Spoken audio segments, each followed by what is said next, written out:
Lydia and welcome back to my channel. Today I'm going to be doing the yearly readflection tag by Rachel Serris, which is a really great tag to sort of wrap up the year in reading. Rachel has created 10 questions based on what you've read this year and your bookish goals and just what you've got up to and your stats and everything. The first two questions I'm actually not going to get into in this video because they are the standout books of the year and the books that you wish you hadn't wasted your time on. And those are separate videos that I'm going to do. I'm going to do my top 21 of 2021 and my worst books of the year as well. So I will save those for those videos. So I'm just going to do questions 3 through 10. I hope that's all right, Rachel. So question 3 is, which book surprised you the most? And I have 6 books here for this question, which isn't that many out of 385, but I've only gone through books that I gave 9 or 10 stars. So these are 6 that I wasn't expecting to give that rating to. The first one is Every Single Lie by Rachel Vincent. This is a YA mystery sort of family drama. Not heard anyone talking about it. I think I just came across it through Audible, maybe recent releases or something, and I figured I'd give it a go. And I was absolutely gripped. I really enjoyed this book. Even when I figured out what was going on and what this big mystery was, it was still really engaging and I really wanted to know how it was going to play out still. So that's the mark of a really good book for me, when even if I know what's going to happen, I still care about what's going on and I want to read to find out everyone else's reactions to what's happening. And literally no one's talking about this book. I haven't seen a single person read it or review it. Not that I've actively been looking for it, but obviously there are books like The Love Hypothesis where you see it everywhere no matter whether you want to see it or not. Whereas Every Single Lie, no one's talking about it. The next one on the list is Nevermore. This is a middle grade series. There are currently 4 books out. No, there are 3 books out. There's Nevermore, Wondersmith and Hollowpox. And this series is incredible. I'm so glad I found it this year through Row. It's just such a fantastic series. And I never would have expected a middle grade to hit me in such a way, but it has, it's blown the socks off any other middle grade I've read, and quite a lot of the YA, to be honest. If you don't know what Nevermore is about, it is Morrigan Crow who, as she approaches her 11th birthday, she knows that she's going to die because she's been told her whole life that she's a cursed child. But then Jupiter North? I think his name is Jupiter North. I'm not very good with names in books. He comes and whisks her away to Nevermore, which is this incredible secret society of magicians, basically. And it turns out Morrigan isn't going to die on her 11th birthday. And it's just such a good series. It's wacky and whimsical and really engaging. And it's got proper moments of stress and tension where you genuinely care about what's going to happen. I know Rose said this as well in her videos about the villain in the books. There's a villain, Ezra Squall, and he is actually scary. And there are times that you actually think, oh, things could go really badly here. And you don't quite know if they will or not. So I really enjoyed that aspect of it, that it's not just, a happy, light-hearted series. There are moments of darkness as well.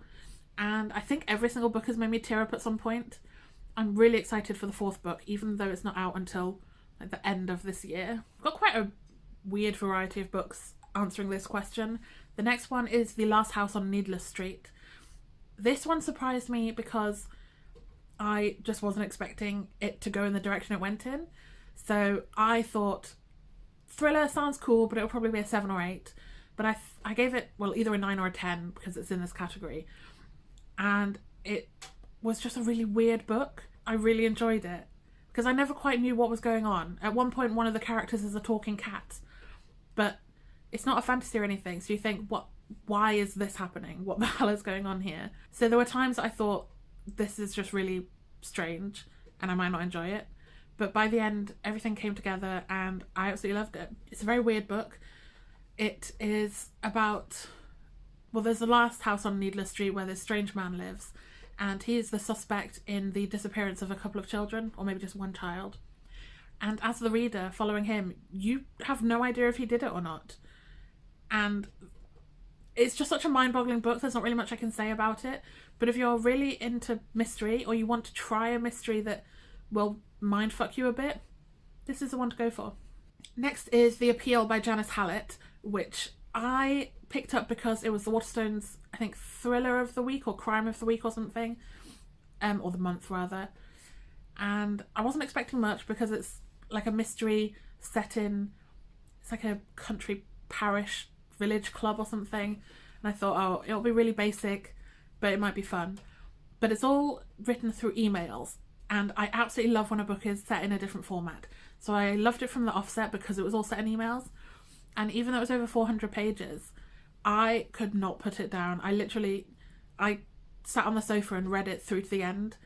Except I did have to take my sister for lunch at one point, but otherwise I would have read it in one sitting. It was just incredible. I really enjoyed how even through the emails you get a really strong sense of all the characters and how they interact with each other and how they all email each other behind their backs about each other. It was just a really interesting slice of middle-class village life, and I was really gripped by the mystery. I didn't know what happened or how it happened, and I really enjoyed it. The author has another book coming out this month called The Twyford Code, which I'm really excited for. I have actually pre-ordered the hardback. Next is Reputation by Lex Croucher, which is a historical sort of YA new adult book, which is why I was surprised I enjoyed it so much, because I just don't really read historical. I don't enjoy it. I especially don't enjoy like the really old historical where they're dressed up in ball gowns all the time, like Bridgerton era, and this was Bridgerton era. I say really old, that's not even that long ago, but like compared to like wartime, it's all pre-wartime, and I hate wartime as well, so I just don't like historical. But I did really enjoy Reputation. There was a kind of slightly queer subplot in a way where I wasn't quite sure if the character was actually queer, but she said a lot of things that did lead that way, and I think there was a sapphic side relationship. And I just really enjoyed it. I read it on a really hot summer's day, just lying out in a paddling pool. And it was a great read. It was really entertaining. And I will definitely be reading anything else that Lex Croucher brings out. So last but definitely not least is Gideon the Ninth. And I actually have my hard copy of Gideon the Ninth, the Illumicrate edition. I DNF'd this book back in 2019. I started it, I think, in November 2019. And I got 60 pages in and I was so confused, like what the fuck was going on? And I said, well, I didn't even like actively DNF it, I soft DNF'd it because I marked my page and I put it back on my bookshelf and I thought maybe I'll come back to that someday, but then I didn't really intend to, and then 2 years passed and everyone was talking about it again because Harrow came out, and I thought, okay, I will go back and I'll try it again. So I read chapter summaries of the like 6 chapters that I'd already read just to get myself back up to speed, and decided to delve back into it. And then it became one of my favourite books. So if you can get past the mind-bogglingness, because I can't even really explain what it's about. There are like trials and mystery, and there's a murder, and they're all trying to find keys, and it's set on a different planet, but yeah. I can't tell really what it's about. I've read Harrow as well, loved that. Couldn't really give you a summary. Nona the Ninth is coming out later this year, but it's set in the past, as in, I think it's like hundreds of years before Harrow and Gideon, but maybe present day or the future for us.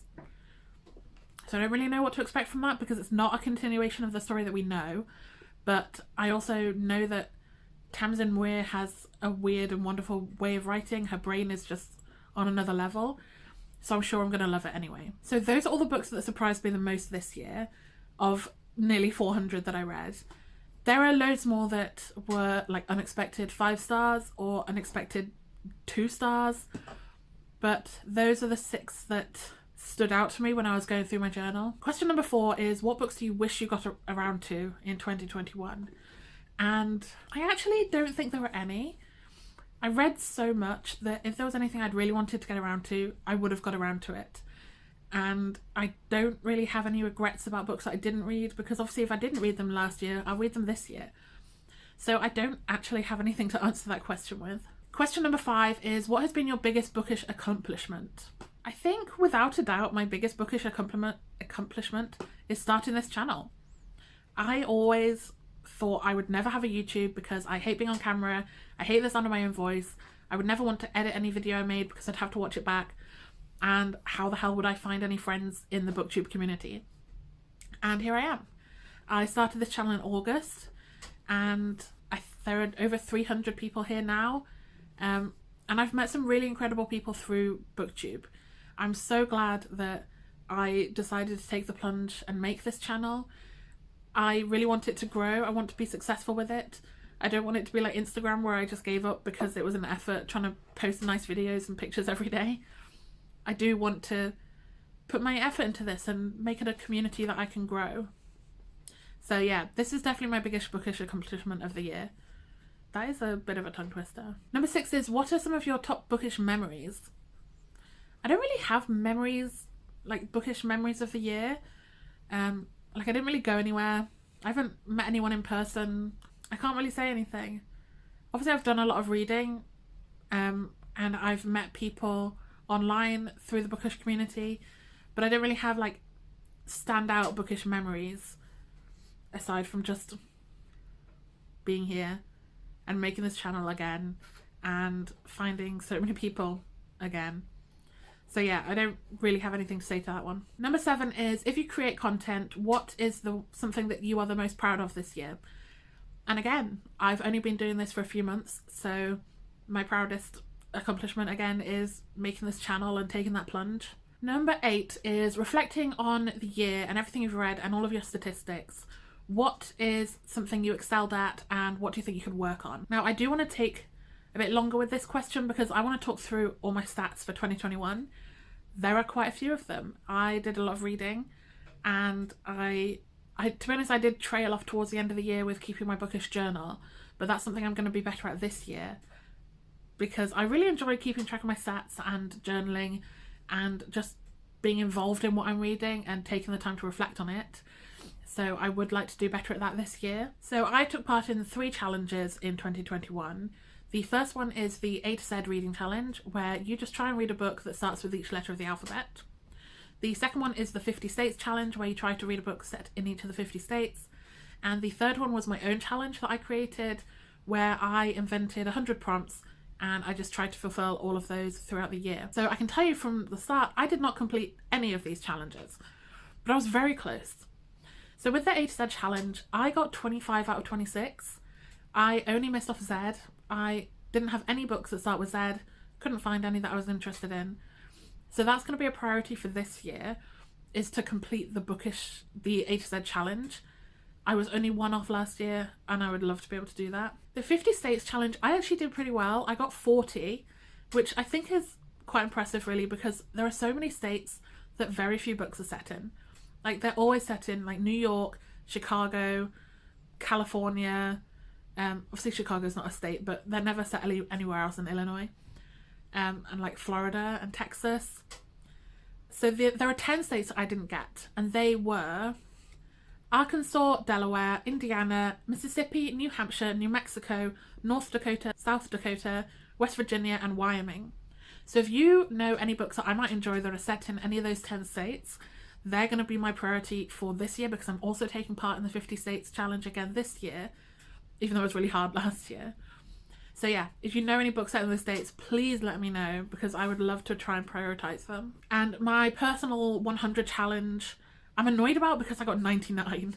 There was one single prompt that I did not fulfill, and that was to read a book that I received from the Wildest Dreams book box. And part of the reason I didn't fulfill this is because it actually shut down, I think, in March. So I didn't have very many books from it to start with. And then the other part is I just did not prioritize it, and it would have been so easy to knock off a book from that prompt, because I have a few knocking around somewhere that fulfill that prompt. Like I've had books from Wildest Dreams that I haven't read yet. I know Boy Queen is one, and I never got around to it. So that's on me. I could easily have finished the 100 challenge prompt thing, and I didn't. So next is my stats for the year.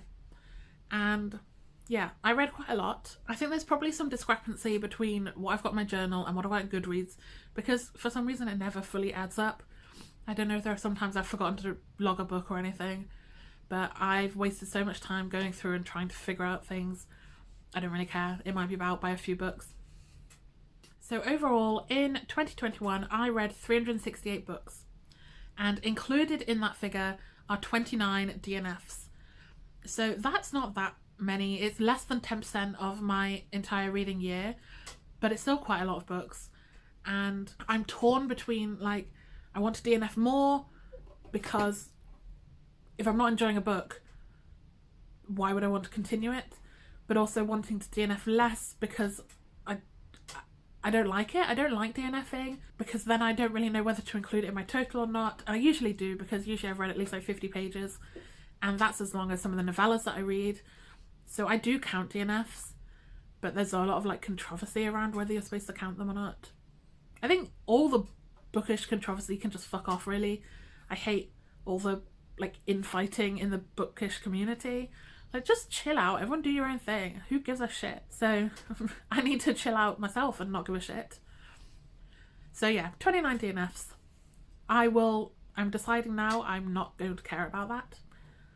They're books that I picked up, I wasn't enjoying, I put down again.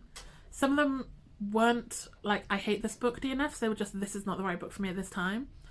And some were, this is the shittest book I've ever read. I'm not going to go through the DNFs. I might list them in my worst books of 2021 as a separate section, because some of them aren't the worst books, they're just not right at the time. So of the 368, there are 127 that were queer books, 106 that were written by authors of colour, and 97 were 9 or 10 stars, and 11 were rereads. So do with that what you will. Not enough diversity in there for me at all. That is just less than a third was queer, or maybe just over a third. Just over a third was queer. I think I gave some different statistics in another video I did, but I didn't actually have my journal with me at the time, so I just went through my list and counted, and obviously forgot some of them that were queer or were by authors of colour. So yeah, just over a third were queer, and under a third were by authors of colour. And that is where I want to do a lot better. Yeah, as I mentioned in my other video, I do want to aim for half my books to be diverse in some way, whether that's by authors of colour, or the books are queer, or they feature any sort of like minority rep, like disabled rep, or like neurodivergent rep, things like that. And that's something I need to do consciously in 2022. I did not do it consciously in 2021. I didn't like actively go out looking for diverse books. I just read what I wanted to read at the time, whereas I would like to make an actual concerted effort. So I guess that comes under where I want to improve. I think I excelled at just reading in general. I semi-excelled at my challenges, seeing as I was one off 2 of them and I got 80% of the states. I think that's pretty good.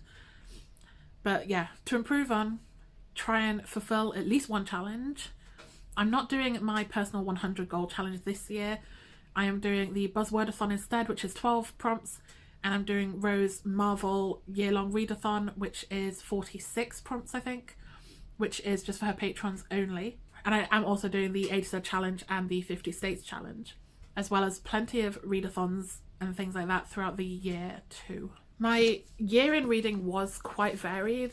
If you can see here, I did a little chart of the month and how many books I read, and there was a lot of up and down. So I started off pretty strong in January. I read 45 books in January, 6 of which were DNFs. Then in February it went down to 26 books, so quite a big drop, still an amazing number, and only 2 were DNFs. In March I read 33 books with 2 DNFs again. April there were 25 and 0 DNFs. May was my best month rather, with 49 books and only 4 DNFs. And then in June it was 27 books and 1 DNF.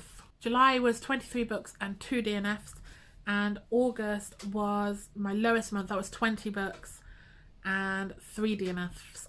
So that's probably my worst reading month, because I think that balances out as like 17 books actually finished. September was 25 books and 1 DNF, and October was 37 books and 5 DNFs. So there are a few months where I DNF quite a few at a time, and most months it was like 1 or 2 or nothing. And then November was 40 books and 1 DNF, and December was 22 books and 1 DNF. So a lot of books read, quite a few books DNF'd. Not that many in comparison to the actual books read though. So yeah, my 2021 in review is, I think it's pretty good. The only thing I wish is that I had read more books I actually wanted to read, because there are quite a lot of books in here that I gave a really low rating to because I knew I didn't really want to read them, but they fulfilled a prompt, or they were just going to get my number up. Like all the Darren Shan books, 12 books that I hated, read all of them to boost my yearly books read. Which leads into question number 9, which is, which goal do you wish you'd put more focus on, or focus more time on? And for me, again, I said this in my 2022 goals video, which is I wish I had focused more on reading books I wanted to read for pleasure and not just trying to fill prompts with all of the books, and reading more diversely. And those are both goals that I'm carrying on into 2022, to just try and broaden my horizons with my reading and enjoy what I'm picking up, not just because it's part of a prompt and, oh, this book happens to fulfill that prompt. If I'm not enjoying it, put it down. And very similarly is number 10, which is make one goal based on what you've reflected on. So question 9 was goals you wish you'd focus more on. Number 10 is a goal that you are going to make based on what you've reflected on. Now, I can't really choose one out of those two because they're both equally important to me. It being that I need to read for pleasure and I need to be better at buying books by minority voices or just minority books in general. So those are my joint goals for 2022 that are the top priority, and they definitely make sense based on what I've reflected on, because I didn't do that well at reading for pleasure or reading diversely in 2021. So that brings us to the end of Rachel Kerris's book tag. I really enjoy the yearly readflection tag. I think it's a great tag that she has created that actually wraps up the year rather than the end of year book tag, which is just about books you want to read before the end of the year.